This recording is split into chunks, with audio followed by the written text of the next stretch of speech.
السلام علیکم ورحمۃ اللہ وبرکاتہ۔ نبی کریم صلی اللہ علیہ وسلم نے بتلایا کہ اللہ تعالیٰ کا فرمان ہے کہ 3 قسم کے لوگ ایسے ہیں کہ جن کا قیامت میں خود مدعی بنوں گا۔ ایک تو وہ شخص جس نے میرا نام پہ عہد کیا اور پھر وعدہ خلافی کی۔ دوسرا وہ جس نے کسی آزاد آدمی کو بیچ کر اس کی قیمت کہی۔ اور تیسرا وہ شخص جس نے کسی کو مزدور کیا،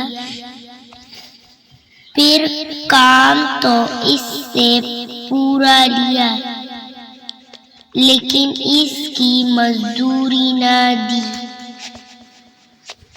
صحیح بخاری 2270۔